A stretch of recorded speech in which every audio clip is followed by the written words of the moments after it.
Salut! Quand il s'agit de se démarquer dans le domaine immobilier, le personal branding, c'est vraiment essentiel.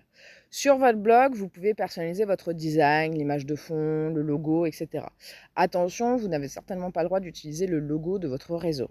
L'idée, c'est que vous puissiez apporter une touche personnelle. D'accord? Et ça peut être dans le design. Mais là où le personal branding il va vraiment prendre vie sur votre blog, c'est dans la rédaction des articles.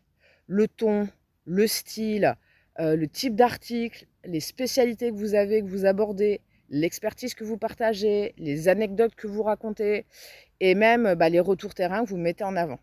En fait, tout ça, ça va vraiment constituer votre identité unique. J'ai envie de dire, on va plus travailler sur l'identité du fond que de la forme. Alors, surtout aussi dans les articles, vous avez des visuels. Dans chaque article, vous aurez un espace réservé pour intégrer des images. Ces images, vous pouvez les faire sur Canva ou les générer avec ChatGPT. Et c'est là où vous avez une opportunité parfaite de renforcer votre signature visuelle. D'accord? Surtout, ces images d'articles, vous avez aussi ce qu'on appelle une vignette d'article. En fait, c'est l'image principale qui est visible dès la page d'accueil. Et c'est elle qui va capter le regard en premier. Et ça, on va toutes les voir sur la page, enfin, ces mises en avant d'articles, elles sont visibles sur la page d'accueil. Donc oui, on a le header, le footer, le logo, etc., qui deviennent finalement des éléments secondaires.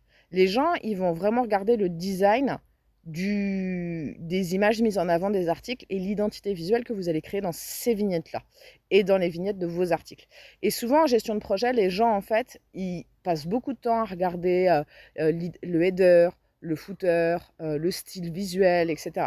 Alors oui, c'est important, mais c'est souvent une excuse pour pas rentrer dans le dur tout de suite du projet, parce que des fois, on a un petit peu peur de rentrer dans le dur du projet, qui est la rédaction des articles. Donc oui, on va personnaliser le header, oui, on va personnaliser légèrement le footer, mais surtout, il va falloir aller taper dans le dur et aller commencer à rédiger des articles. Et quand on fera les articles, là, on va mettre en place une charte éditoriale et une charte graphique pour les images des articles. Et c'est là où le personal branding va prendre tout son sens et tout son corps. Voilà, j'espère que ça vous a été utile. À bientôt.